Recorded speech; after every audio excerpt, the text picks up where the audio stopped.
बे समाव जों दायो दंफैयो उदालगुरि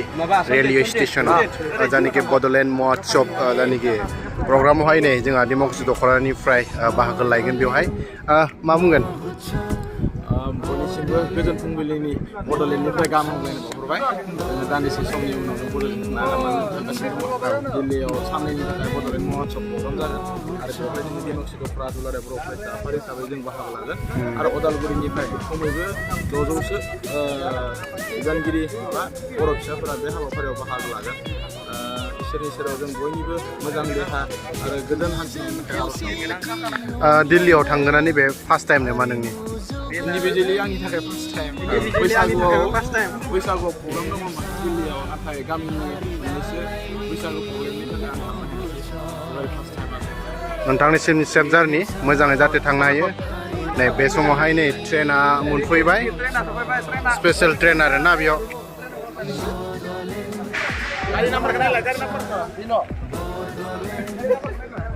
बेखिनिया पुरा दिल्लीसिम थांगोन नै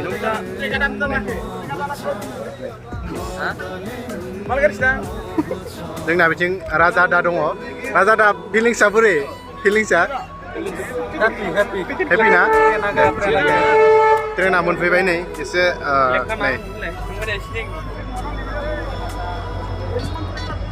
नै रा ट्रेना सफैबाय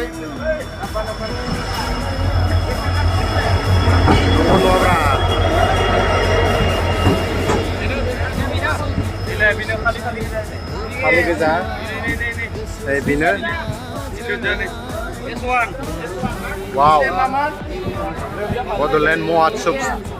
जानो गोनां प्रग्रामावहाय नै उदालगुरि रेलवे स्टेशननिफ्राय दायो बेवहाय गाखोबाय दे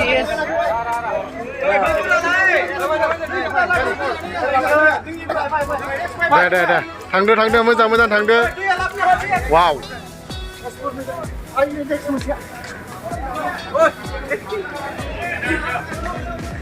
लाबाय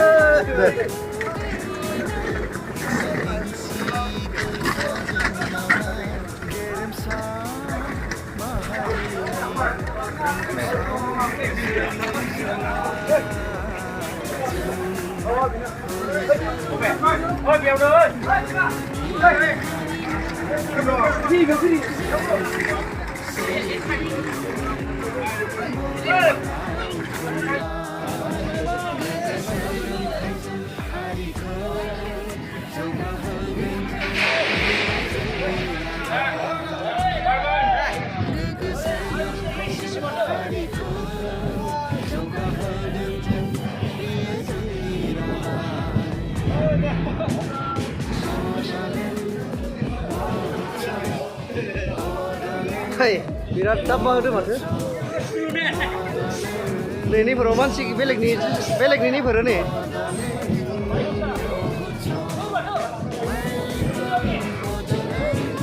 नैबे माबा सेन्ट्रेलनि टिमलै एसिया